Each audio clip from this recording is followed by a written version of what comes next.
Okay, welcome back. In this unit 4.12, specific to chapter 12, we'll talk about some specifics of data visualization. That's why it's 102, not 101.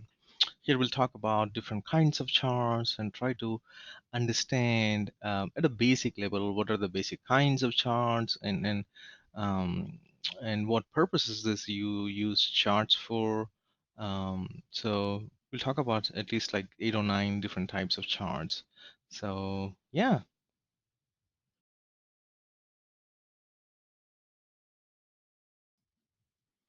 Okay, so within this unit, we'll talk about some general understanding of some basics of charting, and then we'll talk about the different kinds of charts there are, followed by an example application exercise.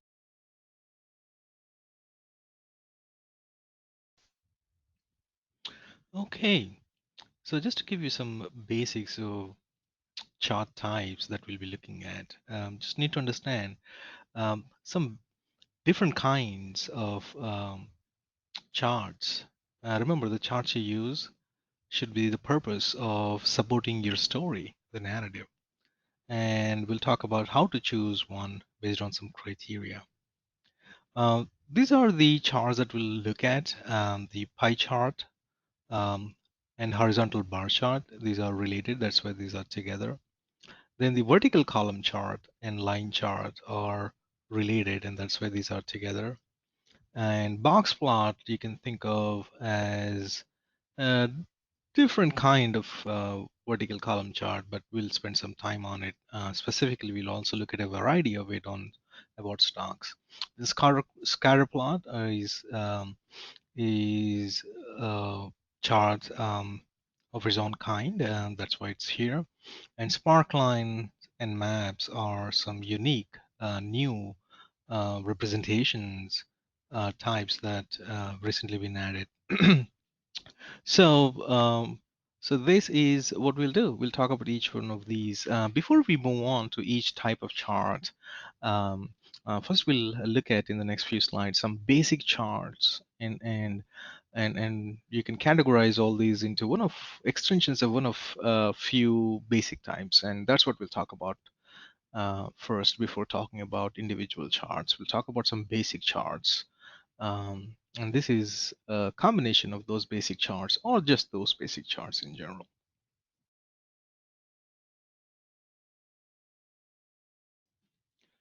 Okay, so we'll talk about some basic visualizing data charts. So that's what we'll do here.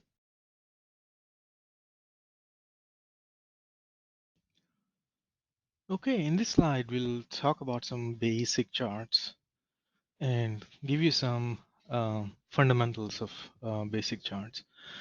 So we'll talk about four charts here: pie chart, vertical column charts, line charts, and scatter plot. And within the pie chart, we also look at the horizontal bar chart.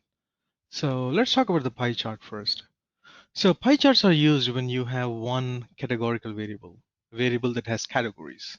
For instance, here there are like six categories, right? One, two, three, four, five, six categories. And this is company's percentage of total market shares, how much each company has shares. Remember when you have a categorical variable, um, you can have the actual count, which is the frequency, or you can also have relative frequency, which could either be percentage or the proportion, which is out of 1. So percentage is out of 100 and proportion is out of 1. So that's what it is. So you can see by the size of the slice of the pie will represent the relative um, stock for that particular company. Seems like company B has more. The next one is this, and so on and so forth. And you can represent a categorical variable also in the form of horizontal bar charts, especially when you have fewer categories. Now, if you have like hundreds of categories, it's a difficult thing. But if you have few categories, then horizontal bar chart. So you can see company B is the highest, and that's what is represented as a high chart here. So in this case, the x-axis is the percentage. And again, it's a categorical variable, so that's why it's percentage. And here you have different companies representing each bar. So a pie chart or a horizontal bar chart are basically used for categorical variable. When you have two categorical variables, right, then you can have, like, for instance, if this is the percentage, and I don't know if you're comparing this to the companies in US versus, say, Europe, a European country, then you can have another pie chart where you can compare the company's shares of maybe the same companies in the US, then another pie chart for the Europe. So you see how you can, when you have two categorical variables, you have two categories of the second variable. So that's how you can do it. Or you can have a side-by-side horizontal bar charts where one part of it is about one country, say US, the other one is about a European country. So categorical variable, one or two, you're looking at pie chart or horizontal bar chart. So I'm going to stop the recording here. In the next recording on the same slide, we'll talk about vertical column charts.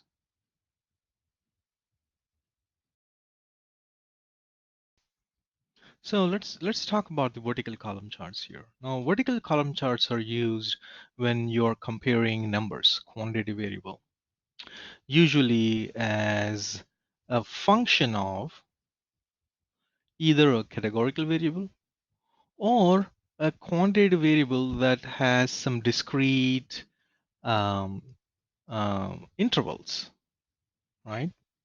So let's say this is 2020, right? And divided into 4 quarters. See that?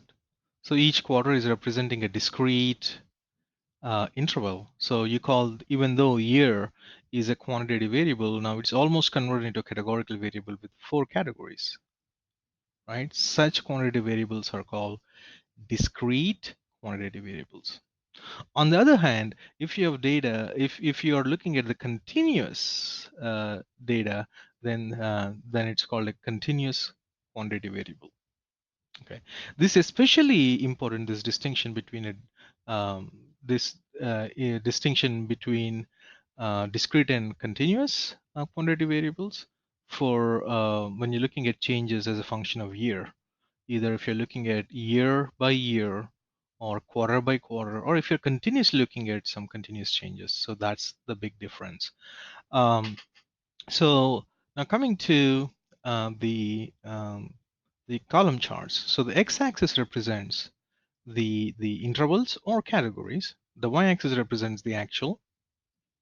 Um, the y-axis represents the actual revenue. So what is the revenue for quarter one, quarter two, quarter three, quarter four, right? And within this, so this is like a simple column chart. But if you want to looking at further categories, right? So you are still comparing the revenues, right? But the revenues were compared by quarter, then you'll have just one bar here.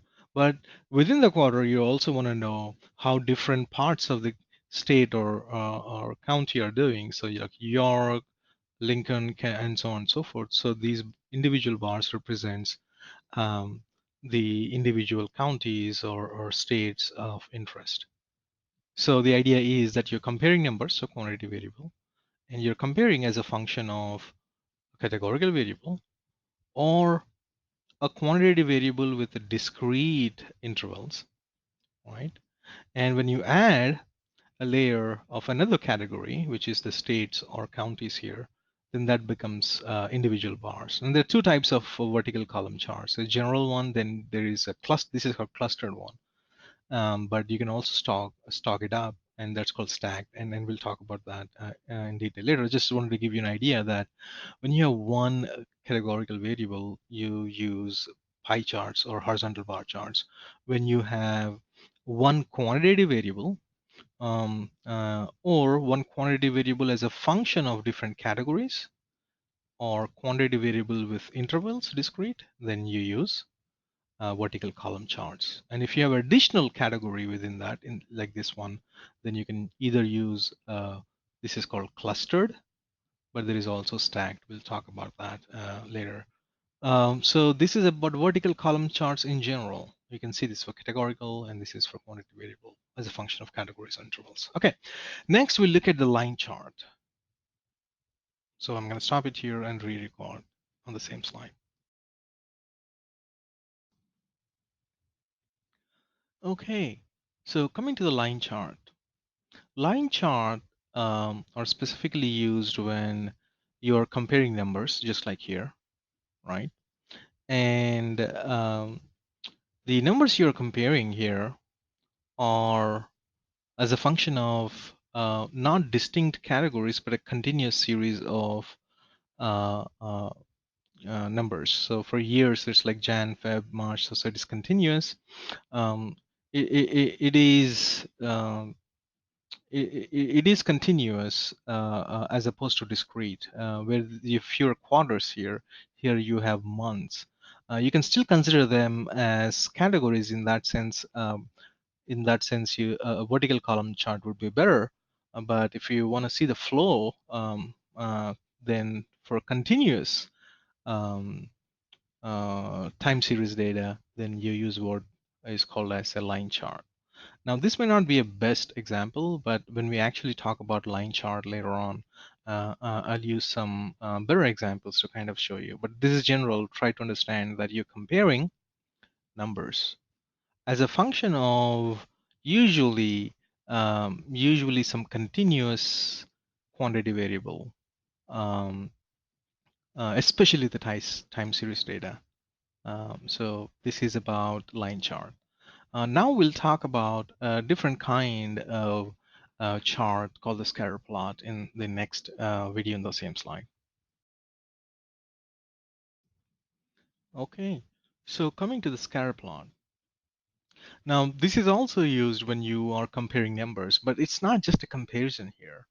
Like we see, we've compared these numbers as a function of the months of the year. Here, you're actually comparing numbers by numbers. So it's more than comparison. It's back. Actually, it's looking at association or correlation between two perfectly continuous variables, continuous quantity variables.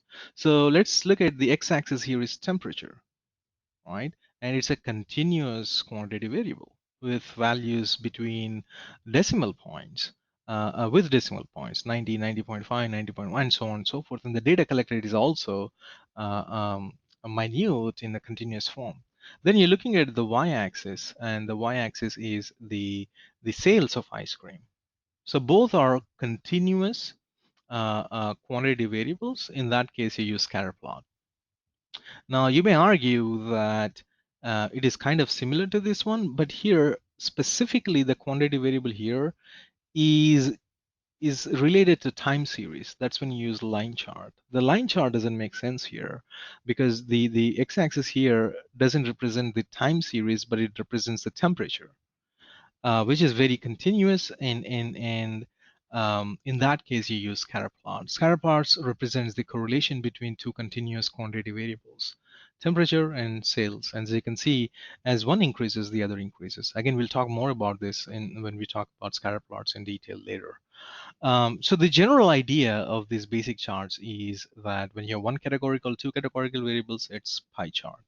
When you have one quantity variable, it's a regular simple vertical column chart. But when you are comparing numbers as a function of some categories or as a function of discrete intervals of time, right?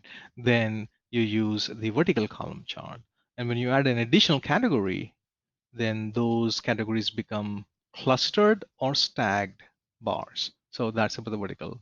The next thing is so categorical, quantitative, quantitative, quantitative. Do you see that? Now, line chart is used when you're comparing numbers again, quantitative, as a function of continuous time series, especially. Okay, continuous time series. The the scatter plot is when you have two continuous variables and one of the variables is not a time chart or the time series.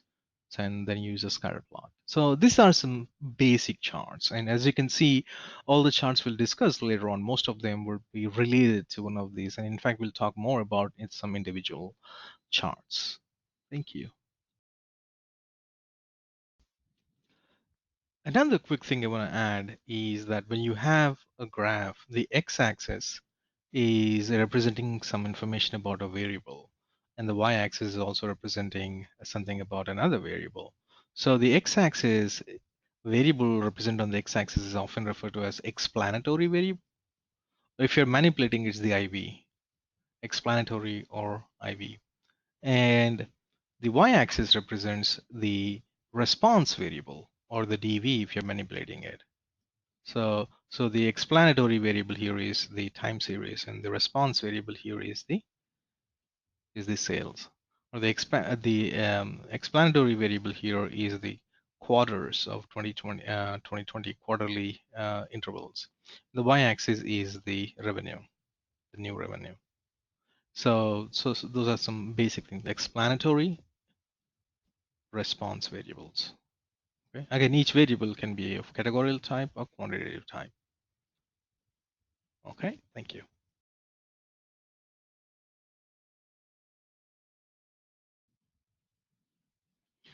Okay, so in the next slide, we're going to talk about the pie chart, which we usually use when we have one categorical variable or two categorical variables. Now, just to give you a brief idea of the chart, this is basic. This column represents information about the basic kinds of charts that we'll discuss in this class, in this unit, and if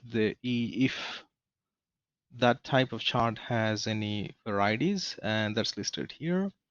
And these three columns are specific to the number of variables that are typically in that particular chart option. So, and the type of variables they are and the measures you use. So for instance, when there is one variable, right? And if that variable is a categorical variable, and the measure you use from last unit, if you remember, is proportion or percentage or frequency, then you'll use a pie chart. If you have another categorical variable, and if you're looking at the relationship between the two categorical variables, right?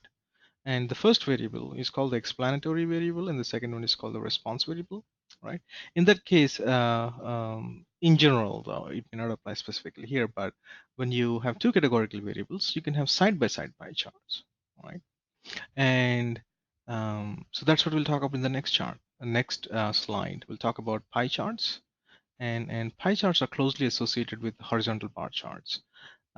So just to give you some idea, but we'll talk about them um, also. So I'm going to stop here and we'll talk about pie charts in the next slide.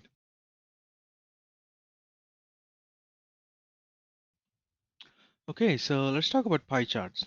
And it's usually used when you have one categorical or two categorical variables. Let me explain what I mean by that. Let's say you're looking at um, 1, 2, 3, 4, 5, 6 companies, right? And looking at these companies, percent of total market share, right? Out of the total market share, these are the big companies, and just comparing these companies and what is their market share percentage overall, and you can see this particular company seems to be the highest, right? And then because this is a categorical variable, you have categories, and each category has percentages or proportions and raw count.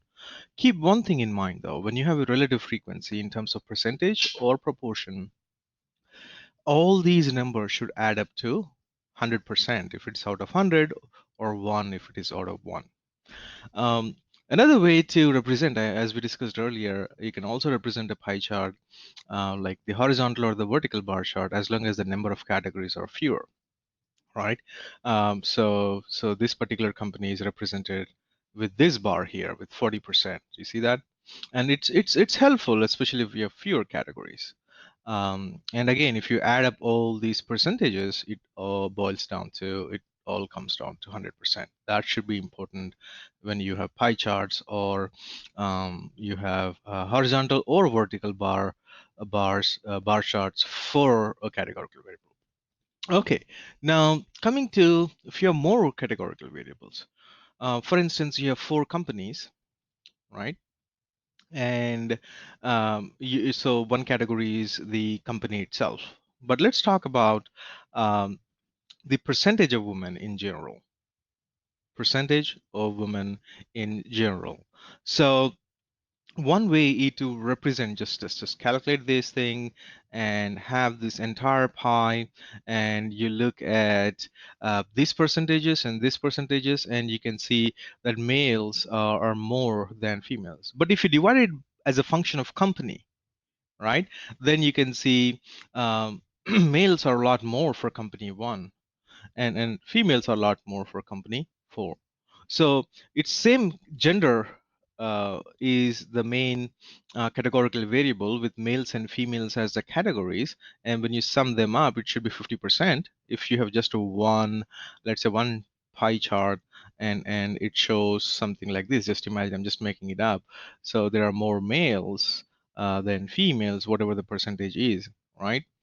But if you want to know that as a function of four different companies, then you'll have four different pie charts, right? That's what you do. You have for company one, there are more men. For company four, though, there are more women, and so on and so forth. So it's same idea of pie chart, but you're looking at one categorical variable at the levels of the other categorical variable. So you're looking at the percentages of gender at each of the levels of the other categorical variable, which is the company, which is company one, two, three, and four. Again, this can also be represented in this way as horizontal bar charts, and a version of it, which I'll talk about next. It's called stacked charts, and again, we'll talk about that. But this is the idea. I just want to pay attention to this idea that pie chart or side-by-side pie chart are typically used for categorical variables when you have one versus two. Okay.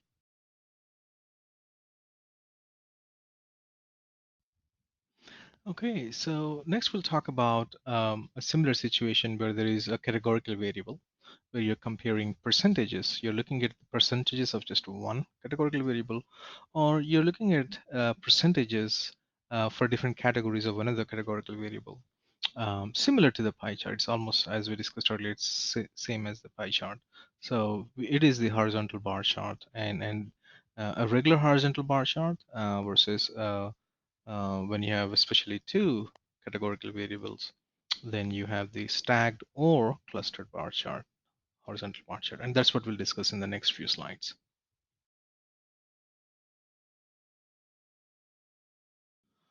Okay, so just let's go to bar chart, and bar charts, the horizontal bar charts, not the vertical bar charts or vertical column charts. The horizontal bar charts represent how you can display or show or visualize categorical data.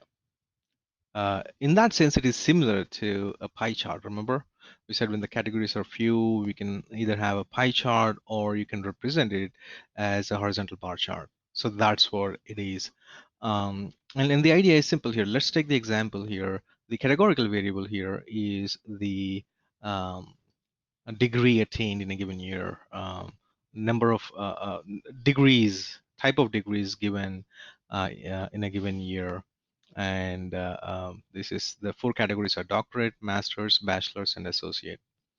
And what we're looking at is basically a pie chart, right, with a raw count or relative frequency. The raw count here is it is 1 million, it's more than 1,500,000 1,500,000 graduates got their bachelor's degree, um, and I don't know, like 800,000 of them got their associate degree. Even less, like 700,000 of them received of members received master's degree, and very few I don't know, like few hundred thousand, like 200,000 or 300,000 graduates are doctorates. So out of all the graduates, doctorates are the most least given out degrees, and bachelors are the most given out degrees for that particular year that we are looking at. Okay, so in that sense, it's like a pie chart, and in this case, the pie, then you have to calculate the proportion. What is this? out of adding by all this. Remember the proportion. So it's a pie chart converted into a bar chart. Does it make sense? It can also be converted into percentages by looking at the relative size of these bars. What if you have another category added to this category? For instance, if you remember, we said uh, we looked at the gender difference in the companies, and we said overall there are more females than males, if I remember correctly, more males than females overall. Then, but if you divide that by adding another category, and the category is the company, right? So company one, two, three, four. Then this particular distribution may be different. Maybe one company has a lot more males, and maybe other company has the opposite, where there are a lot more females. And but overall, the pattern is this. So when you add an additional category, we are creating the same pie chart, but for different companies, right? Same thing here. If you add another layer to it, another categorical variable to it, then you can do it in two different ways. Any guesses? How? Absolutely right. We are adding, either we are doing it, what do you call, the stacked way or the clustered way. And that's what we'll talk about in the next two slides. Those are the varieties of the horizontal bar charts.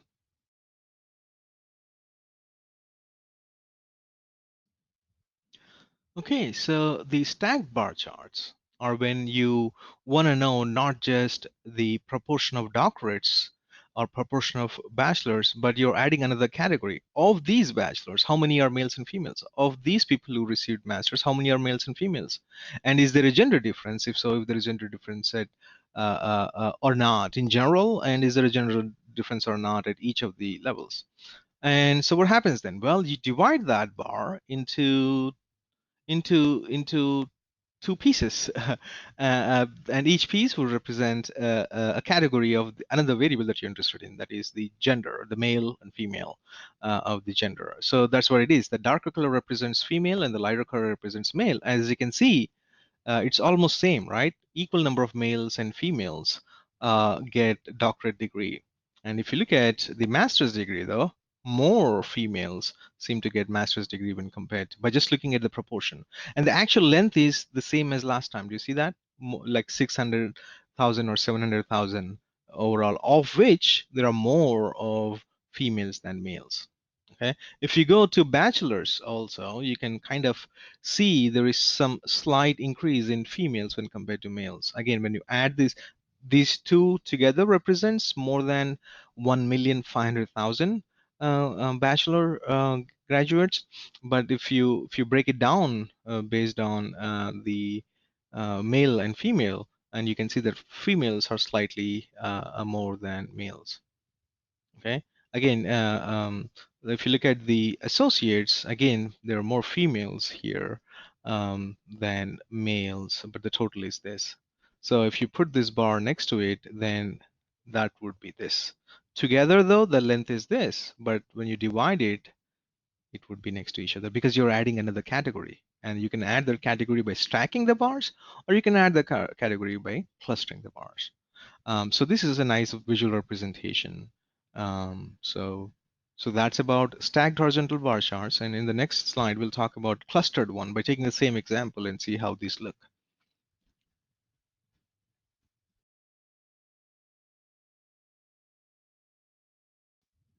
Okay, so the same example, right? So we have one categorical variable, the graduation level. It's a doctorate, master, bachelor's, and associates, and we're trying, and we found that overall doctorates, there are fewer doctorate degrees given away when compared to others, and the most given are the bachelor's degrees each year. Now, within this, we divided this into male and female, right? And it is in the stacked form. You can do the same thing with the clustered form, but instead of putting it at the top, on the top, you actually put it next to it.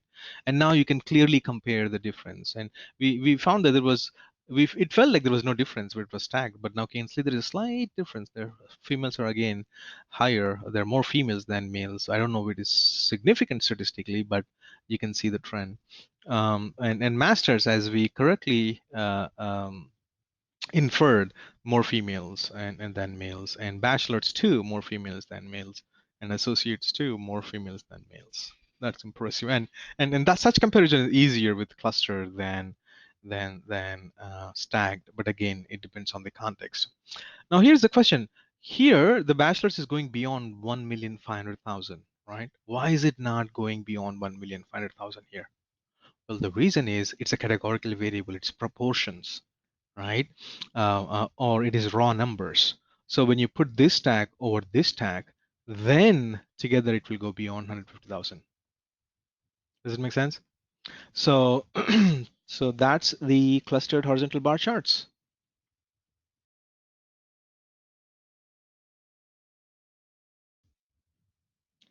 Okay, so coming to vertical column charts, um, that's what we'll talk about. Now, here things change. So far we've been talking about categorical variables, right? Now, the response variable is the quantitative variable. Okay, so you're comparing numbers here. Typically, when you have just one quantity variable, you can use anything, including vertical bar chart or vertical column chart, where you just have one. But that's not so important thing to talk about. An important thing is when you have two or more variables, right? That's when you use vertical column chart. And just like horizontal bar chart, vertical column chart also has um, two other varieties stacked and clustered. So here is what to pay attention to. If you have one, it says two or more, right? So one variable, two, right? So if you have one categorical variable and one quantity variable, in other words, you're comparing numbers as a function of categories, right? And for quantity variable, remember we said mean, median, mode. So we'll use mean. When you use mean as the comparative numbers across different categories, right? Then you use vertical column chart. Or if you are comparing means, the numbers um, as a function of different categories, but you're also adding another layer of categories to it, then you can have stacked or clustered vertical columns. And we'll discuss that in the next few slides. Another time where you can use, as you can see, it's the comparing numbers as a function of one category or as a function of two categorical variables. We use this particular vertical column chart. One more important point is that you can also use, especially when you're comparing numbers, for discrete quantitative variable. Discrete quantitative variable is almost like categorical variable in the sense that you have time series data for different quarters, right? So then comparing numbers by discrete intervals, in other words, kind of categories, then also you can use the mean and the vertical column chart. If there is another layer of category added to it, then that becomes either stack or cluster. Now, again, we'll talk about these three scenarios. Just when there is one C versus Q and so on and so forth, we'll talk about it in the next few slides. Thank you.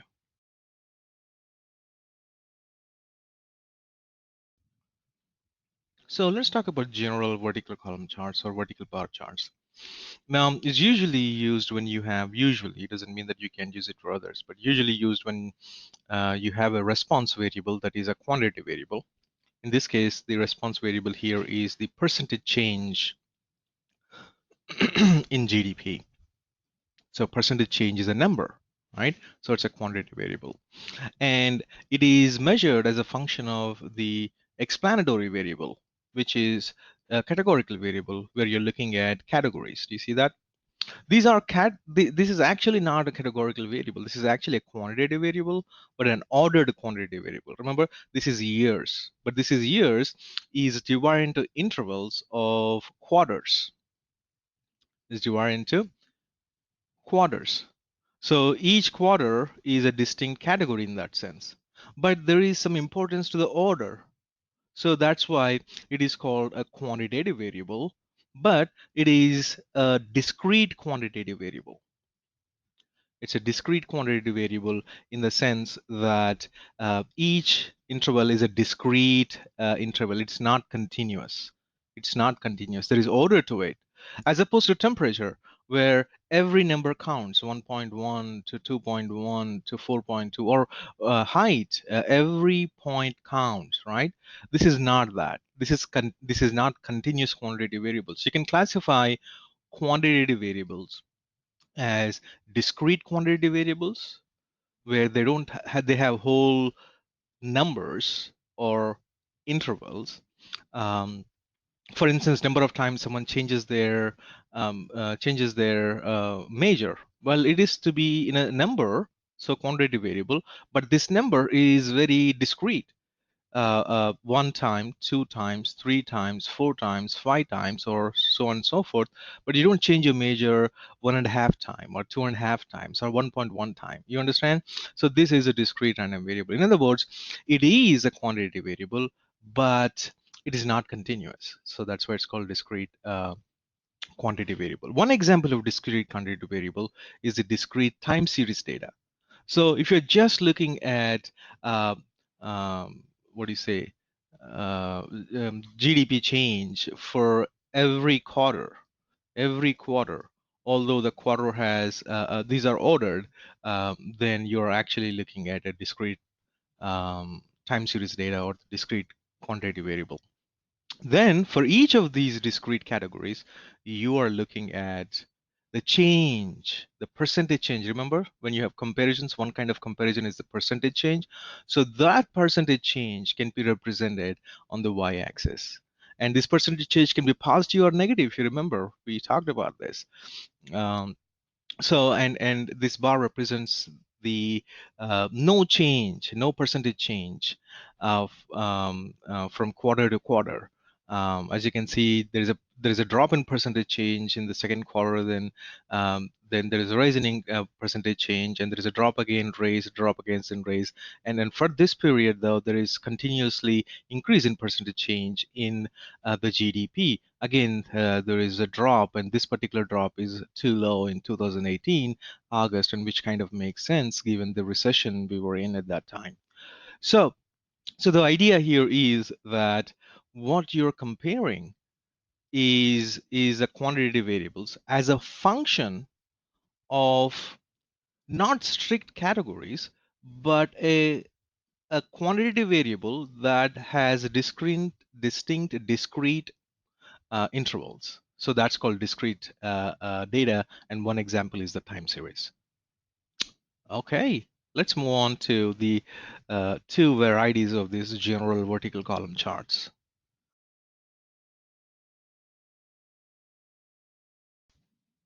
Okay, so let's look at a stacked version of it. Now, the two varieties of the vertical column charts that we'll look at are particularly related to instances where you have what do you say? Remember the discrete quantity variable in intervals. So let's say categories, kind of, but increasing order of categories like years, right? Just like we saw earlier, time series. So this is 86 to 2010, and this is looking at U.S. gun manufacturing. So it is looking at number of guns manufactured in the U.S. from 1986 to 2010. So the x-axis is a time series. So it's a discrete time series in the sense that each represents a uh, specific year, and there is no continuation. In other words, there is no data between. Does it make sense? So that's in that sense, it's a discrete quantitative variable or discrete time data. The y-axis is the quantitative variable, right? It is the number of guns manufactured in millions, right? So if these were the only two variables, then you have the discrete time series quantitative slash categories, and you're looking at the patterns in terms of the quantitative variables in terms of number of guns manufactured in millions. And in that sense, these bars represents the number of guns represented. So in 88, it was around 3 million. By 2000 in 86, it was 3 million. By 2010 you can and 9 you can see that it's almost 6 million. So you can see that increase again. There is up and down, increase and decrease. So you can see the pattern, right? That this is perfect. A simple column chart. Don't if you ignore the colors here. If you just look at the bar charts, then that represents a vertical column chart for number of guns manufactured by year. But if you want to also add another, remember one is the year and the other one is the number of guns manufactured, right? But if you want to add not just the number of guns, but also add another category here. The category is the number, the type of the guns that are manufactured. So you have two variables now. One is the year, right? The other one is the type of the gun. And you're looking at the response variable is the number of guns manufactured. So it is still the number of guns manufactured. Still the x-axis is the year, or one more variable that is being added is the type of the gun. So we have four types of guns represented here: rifles, pistols, shotguns, and revolvers. And within each bar, there are divisions. Do you see that? What it means is that in 86 there were 3 million guns that were manufactured, but out of this there were more rifles, right? And it's almost same proportion of the other kinds like pistols, gunshots, and revolvers. You see that? And you can see the pattern in change by looking at the relative size of these colors over the years. And it looks like if you follow the pattern of this chart, bars in general, and follow the pattern of the rifles, it's pretty much matching it, right? Even with the guns, even with the pistols, even with the shotguns and revolvers. In general, though, you can say each year there are fewer revolvers. In general, though, you can see that fewer revolvers than other categories, and usually there are more rifles, but pistols come under the second category. You can see that. So this visually represents the time series data um, in terms of number of quantity available, number of manufactured guns. But within that, when you add another category, then you can use stacked column charts. This stacked colors on the stack, these stacked colors represents another category, and that is the type of gun. Does it make sense? So you have two variables here. Um, this is how you represent.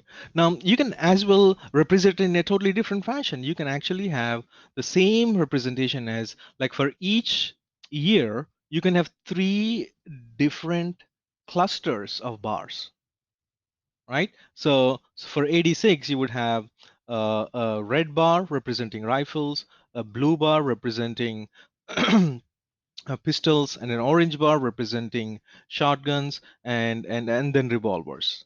And you for 1 year. Then for another year, you have the same thing. The length of the bar now is represented as comparison, not the color. Then does it make sense? Well, you can also have colors, but they're clustered as opposed to stacked. The bars are stacked here. In the clustered, they'll be clustered. And look at one other example of the clustered variety in the next slide.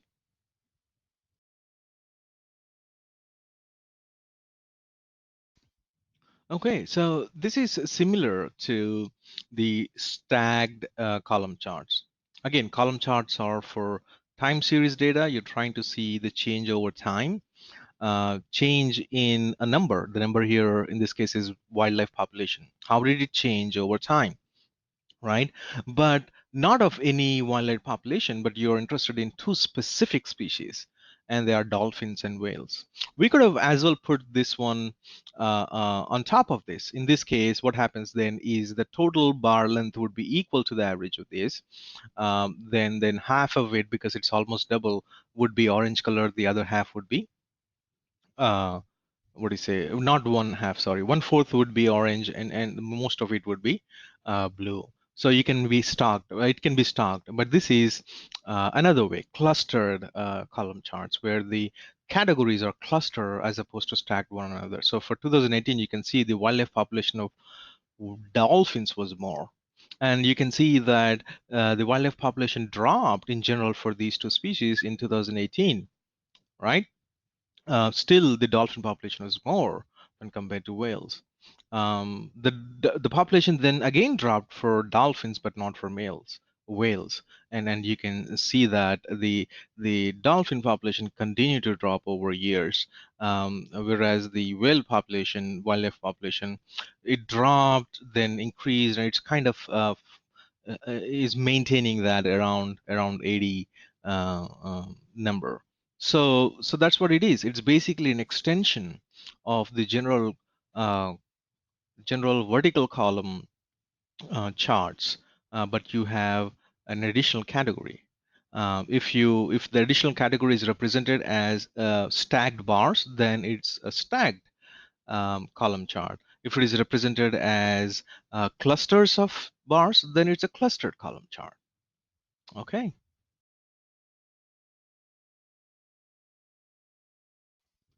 So in the last, especially the last example, we looked at what when you have a discrete quantity variable and you're comparing means, the numbers, we use vertical column charts, right?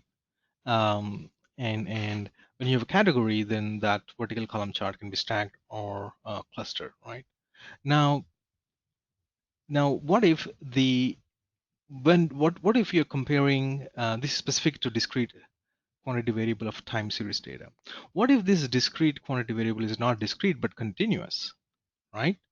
And you're measuring numbers for a continuous time series data, then you use line chart. And that's what we'll talk about in the next slide. You can have an additional category, then you have multiple line chart. And that's what we'll discuss these two versions of line chart in the next few slides.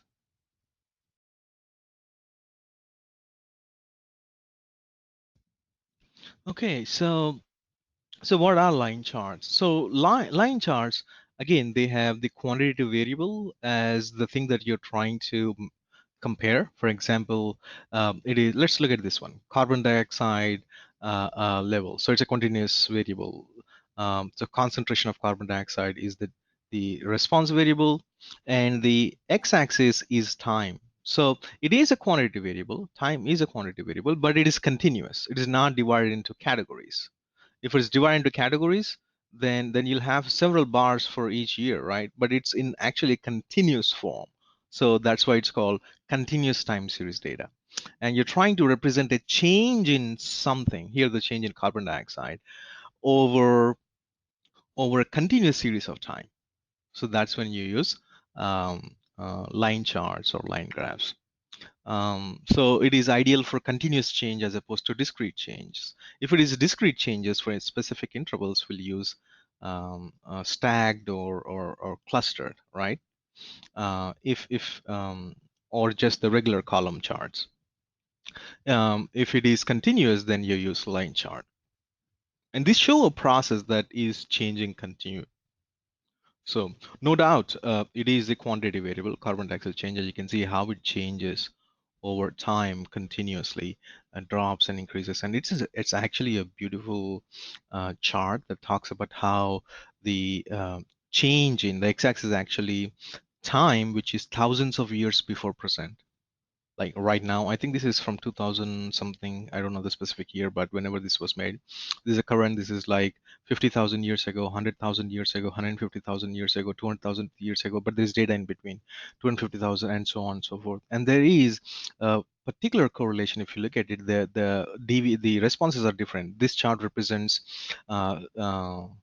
sea level rise, sea level, and this represents temperature, global temperature, and this represents the carbon dioxide emission. As you can see, the parallel between these three is enormous, suggesting that carbon dioxide emission is related to global change and sea level in feet. So yeah, so that's how you do it. This is for line chart. Let's look at another line chart example in the next slide. Now let's look at another example of line chart. This particular thing represents the number of cases, okay, of COVID-19 over time. So it's a time series data. You may argue that it is a discrete time series data. No, no, not. If I just have data for this particular point and this particular point, and don't have data in between, then it will be discrete. Um, discrete quantity variable or discrete time data. We actually have data for each and every day between March and May, between May and July, July and September. So it's a continuous, right? The time series is a continuous thing. We have number of cases measured at each of the every day. So it's a continuous variable, every time of the day also. So that's why it's a line chart. Remember, for the continuous thing, it's a line chart. Now, within the line chart, if you have another category, then that would represent it by a different line. For example, the green one here represents the change in number of cases in millions over time for United States, and the orange is for India, right? And the purple is for Brazil, and these are for other countries, especially the European countries.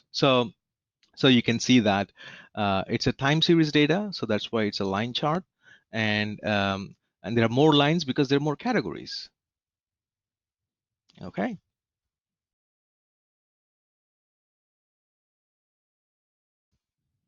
Okay. So coming to the box plot or stock chart. Now there are two different ways to look at it. Now, if you look at this particular variable kind and this particular variable kind are almost similar, right? What it means is that if you have one categorical variable and you're comparing numbers, you can, and if you're using mean as a measure, then vertical column chart is appropriate. If you're using, or if you add another category to it, then again, vertical column chart of this or this sort. So the first option and this are pretty much same, right? The only difference is you use vertical column chart when you're using mean. And usually, again, not necessarily all the time, but usually when you use median, then you use the box plot. Use the box plot, and I'll describe that in the next slide. And here is the another interesting thing is that we have seen especially time series data that is discrete, right? You'll use vertical column charts when you're comparing numbers as a function of discrete intervals of time. If it is continuous, we said it's a line chart, right? Now, we can also use a specific kind of box plot called stock chart, okay? When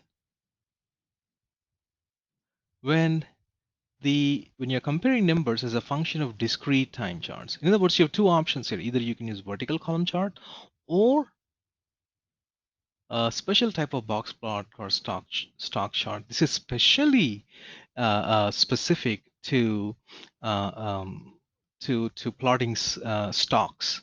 So that's why it's called stock chart. So you can see how this situation and this situation are similar and also different. So that's what we'll talk about this particular situation of creating box plot or stock chart for this and this situation in the next few slides.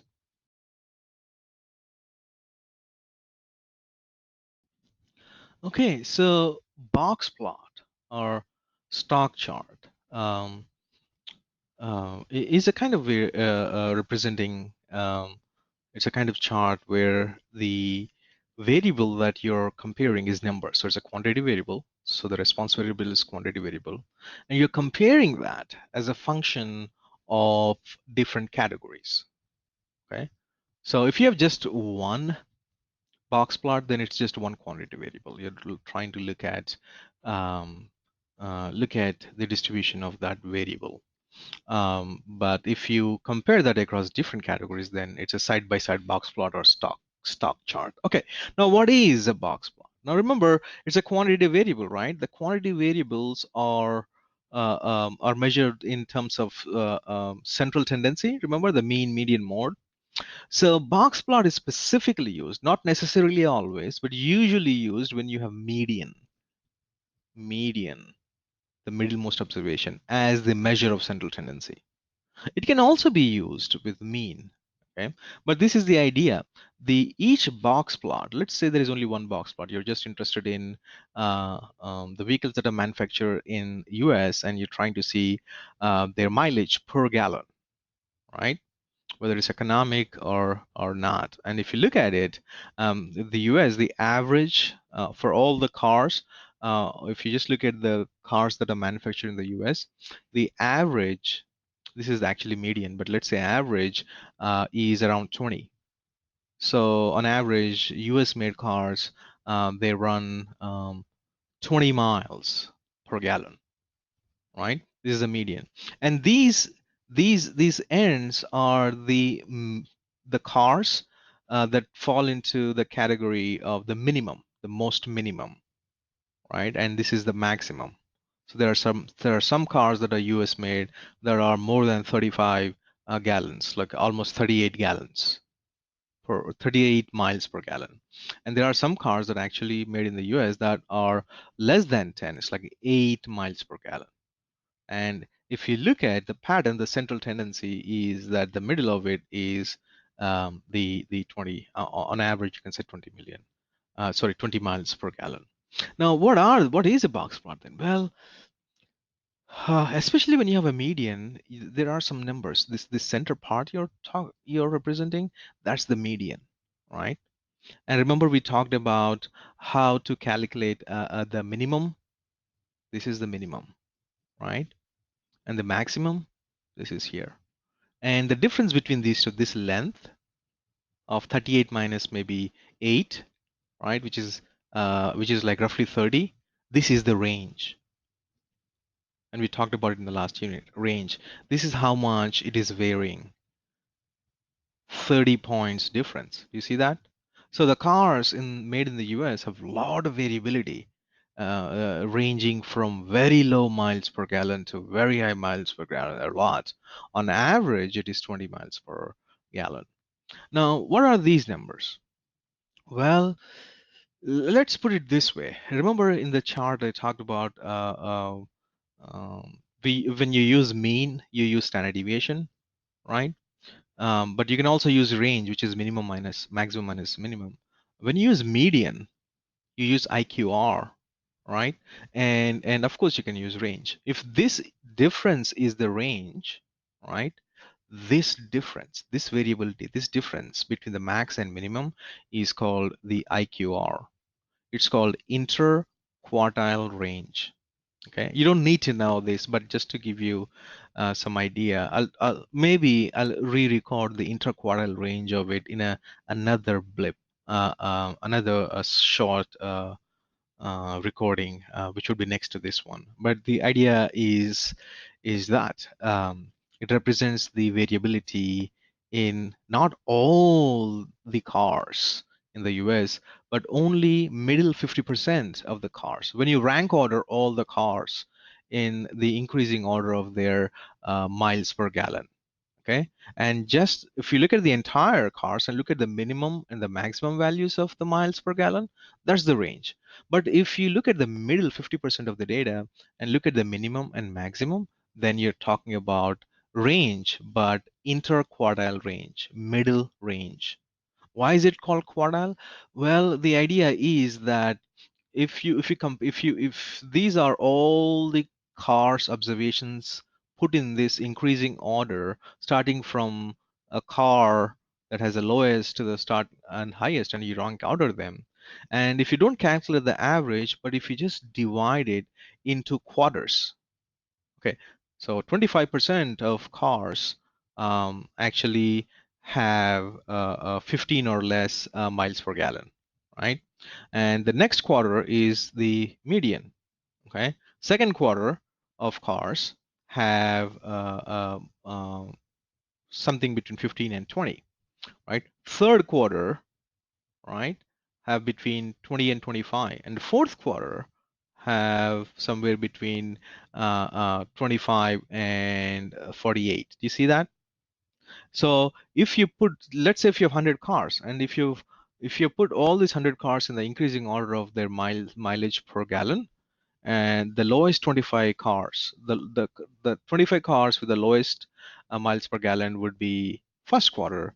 The next 25 cars with the highest higher mileage would be the second quarter, and the next 25 would be third quarter, and the last 25 would be the fourth quarter. And if you look at the highest, the hundredth number, what's its miles per gallon is, and the lowest number, what's its miles per gallon is, and subtract this from this, that's the entire range of values of miles per gallon. But if you're just doing it for the middle 50% of the data, in other words, you're looking at the third quartile and second quartile and looking at the range of the middle 50% of the data, that's called interquartile range. It is a range, minimum minus maximum, but not of the entire data.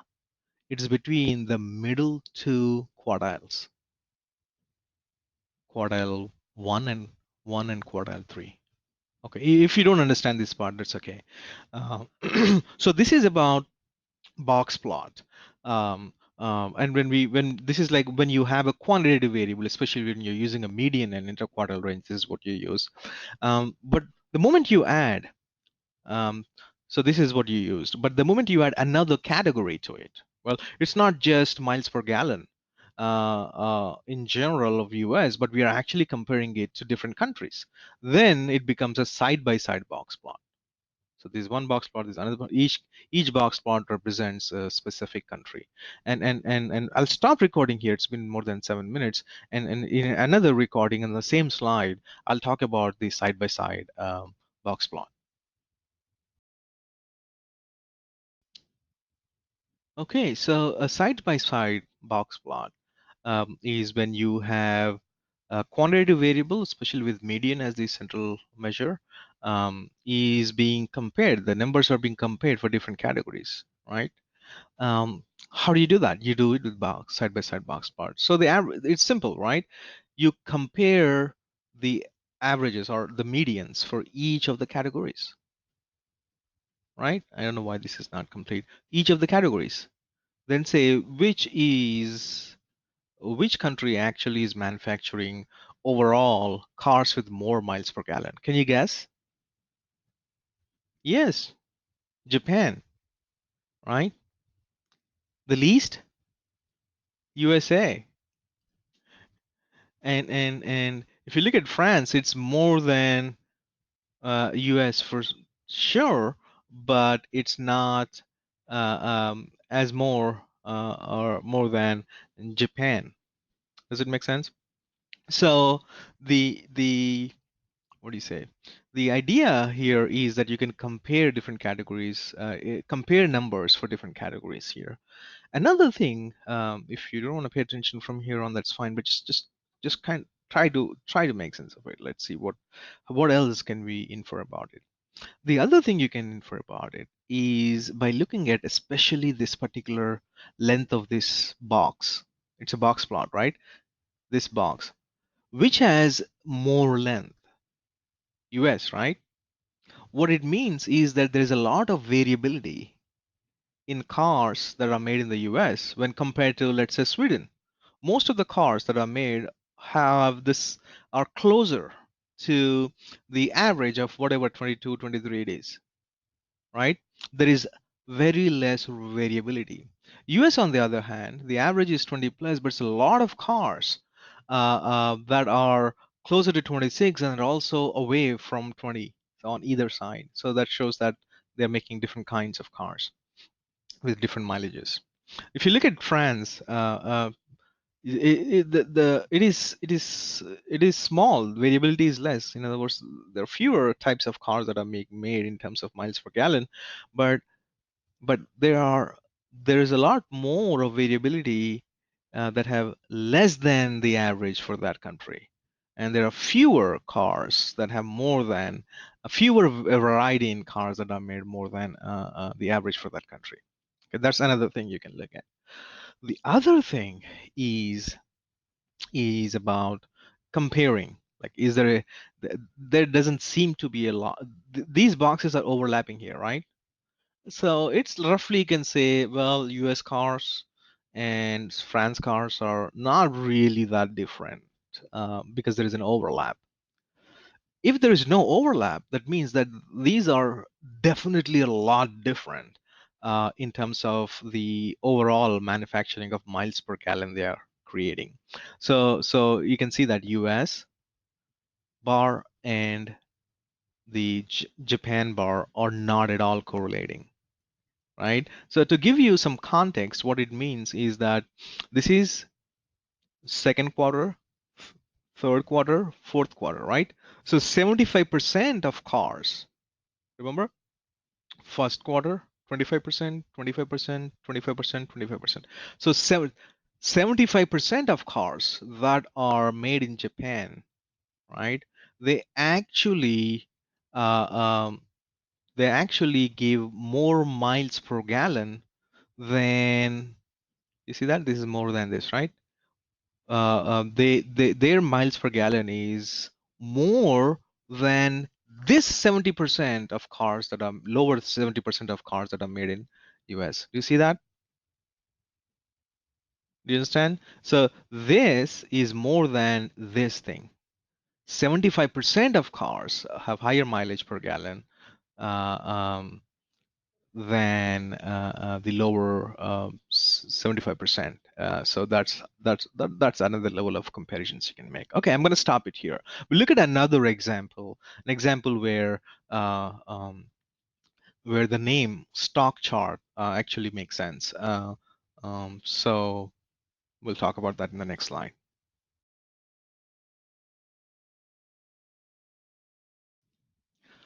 Okay, so about stock charts, although box plots and stock charts are similar, and the one and the same. But if you're using a box plot specifically for the purpose of stock, then the actual box plot you see is slightly different in terms of the information it carries. Unlike what we looked at general box plots in the previous slide. The general box plots are used when you are um, comparing numbers, especially medians, across different categories, and we said the data is divided into four quartiles and so forth, so on and so forth. For stocks, though, it is slightly different in a sense that um, what you have within each box plot is not same as what it is in a regular box plot, like the quartile 1, 2, 3, 4. Okay, let me explain what I mean by that. So let's take the example here. So the x-axis here is the time interval, discrete time interval. It's not continuous, it's a discrete time interval. So you have December of 12, January, February, March, April, May, and so on and so forth. So you have 12 months, I guess. Then what you're trying to do here is that at each in each interval, each discrete value of the quantity variable of the time, you're looking at the different important points of the stock value. So the y-axis stock value, that is what is being compared from one month to another month and so on and so forth for an entire year. But you're not just comparing just the number, say average or median for month, but what you're doing here is actually using some points within each month. Um, for instance, let's look at this one. It's easy to discuss with this.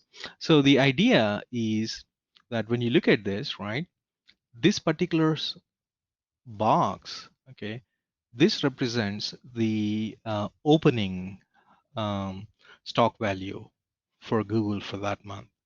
And this represents the closing stock value, so the opening stock value and closing stock value, right? And the other points, this particular point represents the highest value of Google for that month, okay? And this one represents the lowest value of the stock for Google for that month. So as you can see, it's not just one number that is being compared. What is compared is the performance overall for each month. So the box plot is not a typical box plot here for stocks, especially. Here, they represents the opening, closing stock values, the lowest value of the stock for that period, and the highest value. So For instance, if you look at this one, right, this is the opening, this is the closing, but before it closing, it went to the highest. So the opening and closing are same, but within that month, it went a higher value. It didn't go down, and so on and so forth. So this and here it's like the opening and closing values are almost the same, but it did go down a little bit, but it went too much high before coming down to the closing. So that's what these numbers represent, these box plots represent. And as you can see, the if you just look at the closing values, then you're talking about these the tops of these things. So a line chart, if you're calculating for only closing um, stock values for each month, it would look something like this. And that may not give an accurate representation of how the stock value changed each month, because within each month there is a lot of variability in the stock value, and that's what this is representing. So it is a box plot, but specifically adapted for stocks. So that's why stock chart. But the numbers mean not what they usually mean in a box plot. Here they represents the minimum value, sorry, the starting value, opening value, closing value for a given period, minimum value, and the highest value. So variability within each period, and the y-axis is the Q. So quantity variable. Here it is also quantity variable, but discrete quantitative intervals. Okay, I hope it makes sense. Good job.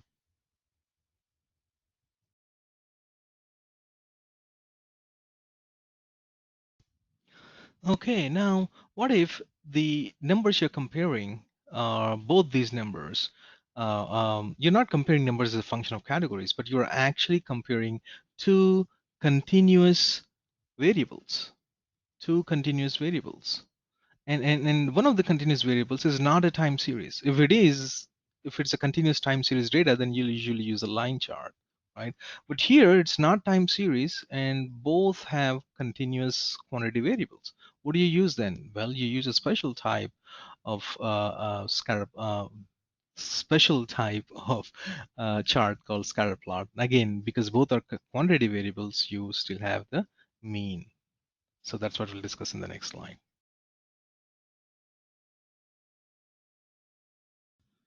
Well, scatter plot is another unique kind of chart. It is used when you have two quantitative variables. Um, Again, you may say, wait a second, time series was a quantitative variable too, but here the idea is continuous variables of quantitative. So continuous quantitative variables. So the explanatory variable is a continuous quantity variable, not discrete. And the response variable also is a continuous quantity variable. Both are in continuous increasing numbers. Okay, let's look at this one. This is the average temperature in a given time in a year. And this is the ice cream scales in a region, let's say. So as you can see, with the increase in the x-axis is the temperature, and the y-axis is the sales of ice cream, and both are continuous numbers, right? And you can see that there is an increasing trend, such that if the increase in the temperature, there is an increase in the sale. So this is called the scatter plot. And we use statistics to calculate a line that would represent this trend. You call that the regression line. And we'll talk more of that in the next slide with a different example. Okay, so this shows that there's a positive relationship between the temperature and the sales, such that when one increases, the other also increases. There can be a negative relationship where with the increase in one thing, there would be a decrease in the other one. So let's take the example. If you're looking at the x-axis is say um, amount of caffeine you intake after 6 p.m. Okay, so with this increase, and the y-axis is uh, the the hours of sleep you get So that's the y-axis. So with the increase, with less caffeine, you sleep well, and with increase in caffeine, the relationship is negative. It decreases. With increase in one value, if there is a decrease in the other value, that's a negative relationship. Whereas here, this is a positive relationship. So let's look at another example in the next slide.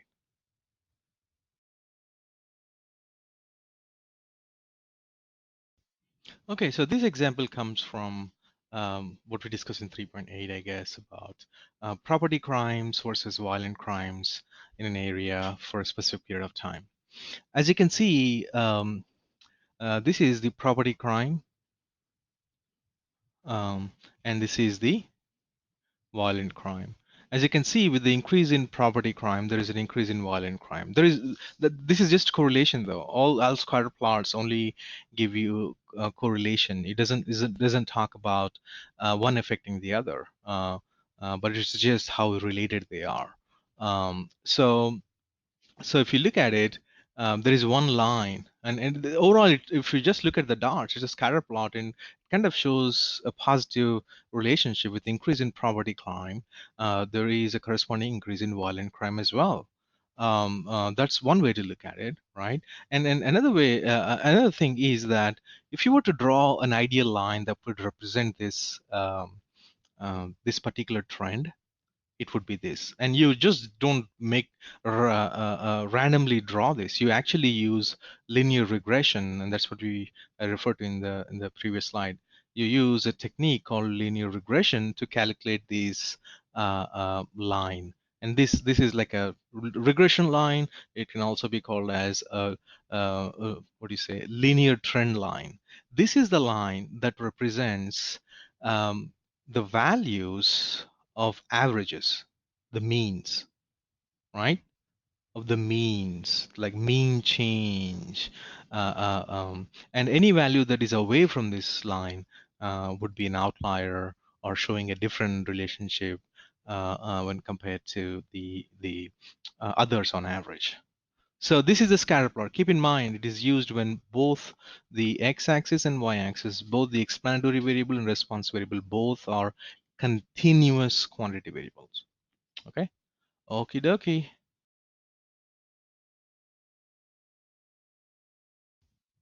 So if you remember from the last unit, we talked about Sparkline as a new measure that gives more detailed trends in one specific cell in small, in the form of a small chart. And then that's what we'll talk about in the next slide, the Sparklines.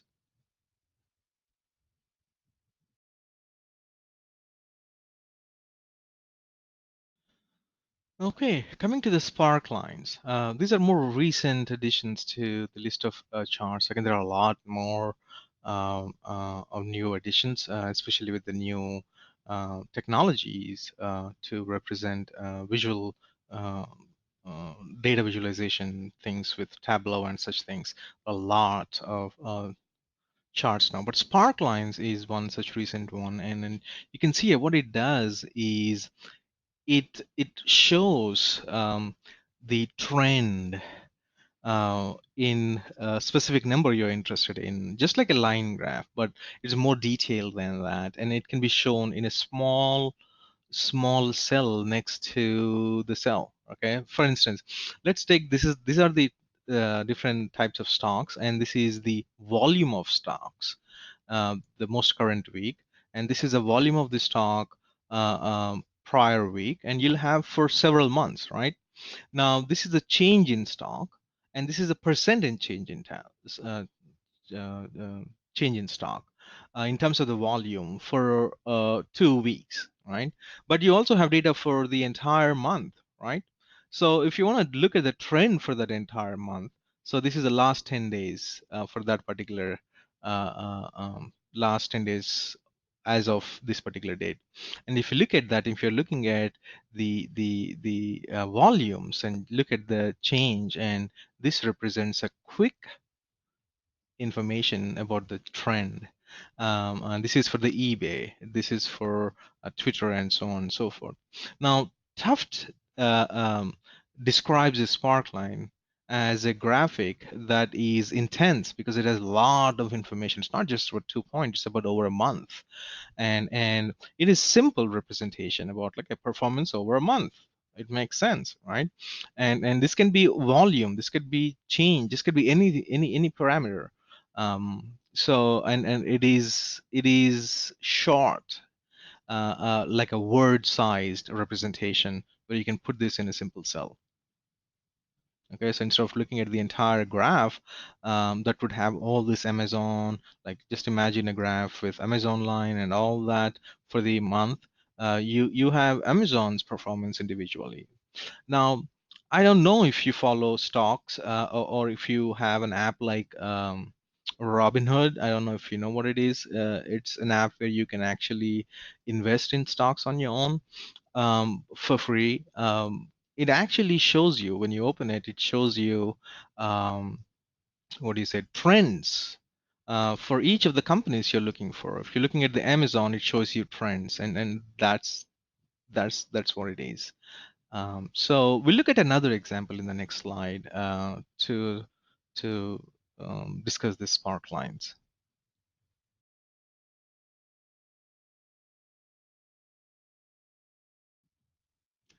Okay, so Sparklines, another example, is the most relevant one from specific to our current situation, COVID. And if you're trying to represent quickly, in Sparklines, like lines or some kind of representation, then it would be this.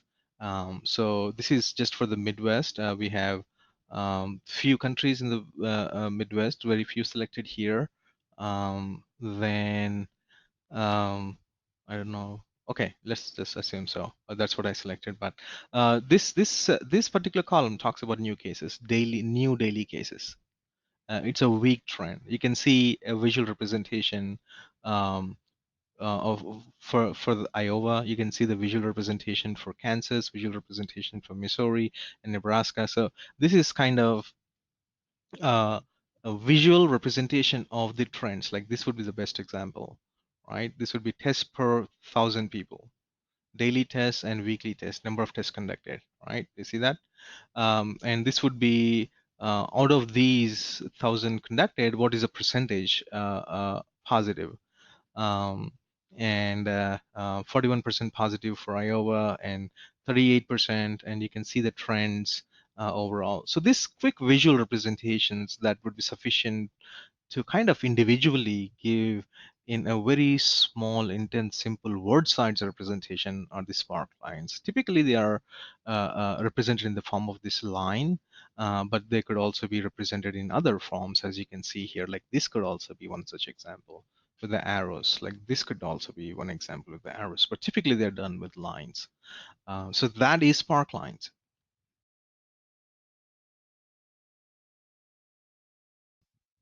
Well, this brings us to the last type of basic chart that we will talk about, which is maps. This compares data as a function of the geographical area. So, yep, that's what we'll do in the next slide.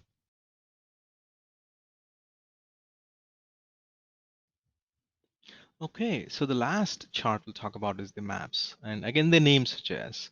But it's not any general map, though. It could be, but especially in terms of data literacy, when we say maps, we're talking about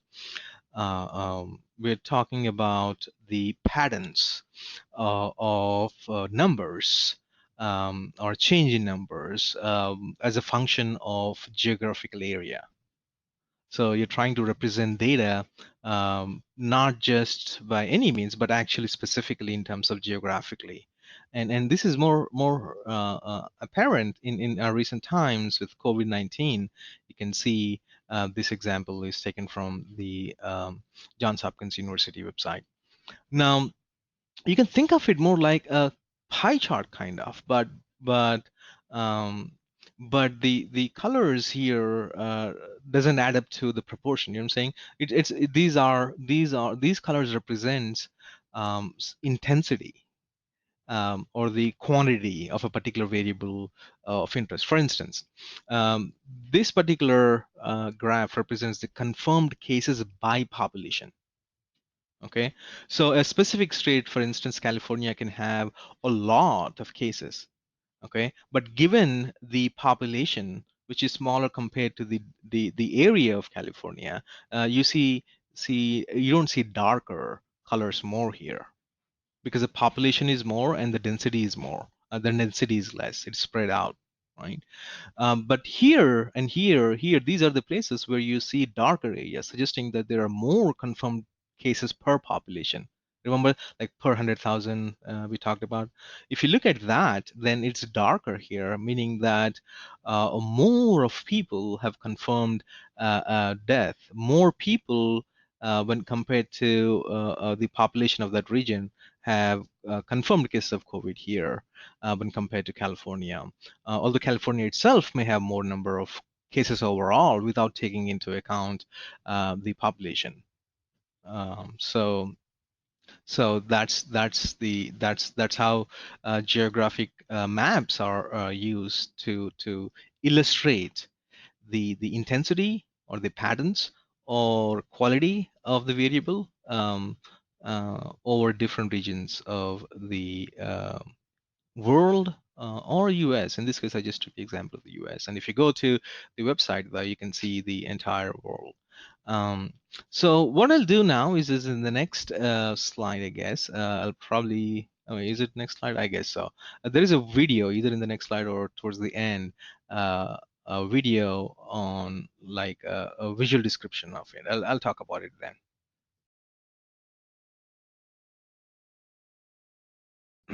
Okay, so if you look at it, it boils down to these charts, right? And the first two are about when you have categorical variables as the compares, like the response variable is a categorical variable. Then everything else is about quantitative variable, right? Then if both the variables are quantitative variable, then it's a scatter plot, right? But if one is a quantitative variable and the other variable, the explanatory variable, is one or two categorical variables, then you can either use vertical column chart if you're using mean as the measure, or use box plot if you're using median as the measure, right? But there is specific version of these two where the x-axis is the explanatory variable is not C, but a kind of C or not a kind of C. One is called discrete quantity variable. The other one is discrete quantity. If you have a discrete quantity variable and you're comparing numbers as a function of those categories, then vertical column chart is best suited. And mean is what is used usually. But when you're using discrete quantity variable when comparing numbers specifically for stocks, then you still use not median but mean, but you use a special type of chart called stock chart.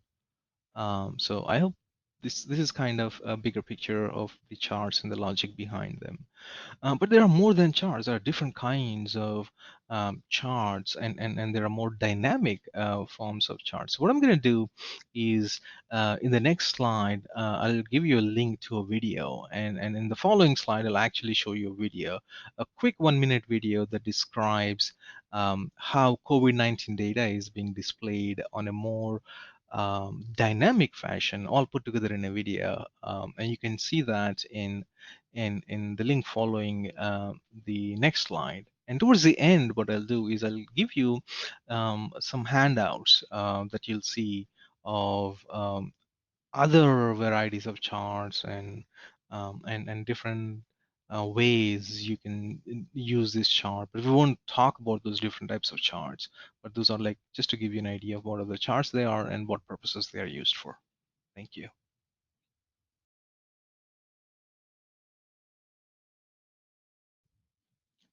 Okay, so just to kind of end this unit, I want to show you how the data visualization has changed in last few years though. I could say decades, but in last few years, it's changed more than it has in last few decades. The idea is that we have so many powerful tools, including BI. There is Tableau that we'll talk about separately, which gives this um, uh, power and tools required to make not just the static charts. The charts that we looked at are static, right? But more, what do you say, dynamic, changing, interactive charts, right? Well, I cannot record. I can do that, but it would be tedious to kind of go through such one interactive chart. But those are becoming a norm now. If you go to the Johns Hopkins University website for coronavirus, you will see the interactive aspect of it. You can change the state, change the color, change the area, and whatnot. You can change the things so interactive. So that's the beauty of it. Just to kind of show you an example of a video that is captured by the Johns Hopkins University of these interactive things, and they put it as a video, like what I wanted to do, but did it for me. So I'm gonna show that video in the next slide. So just watch it.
Okay, so this is just a categorization of charts on a totally different criterion, especially when you're using more um, advanced tools, and it talks about different kinds. Again, I'm not asking you to go through this, but this is like a um, quick overview or quick what to do kind of stuff.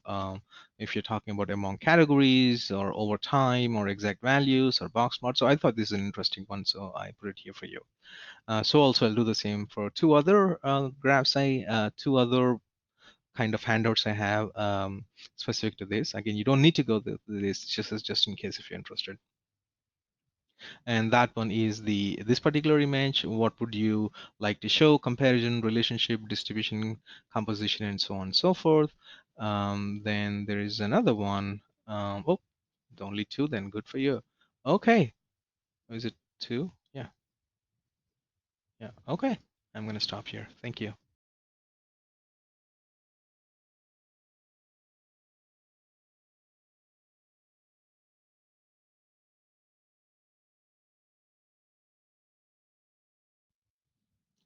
Okay, so the last part of this unit is the optional applicational practice exercise, and give the details of it in the next slide.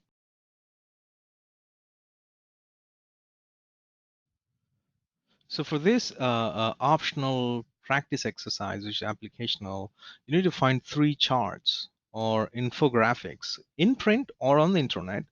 Write a critique of each. How easy is it for you to understand it? Was the chart the best choice for the data, you think?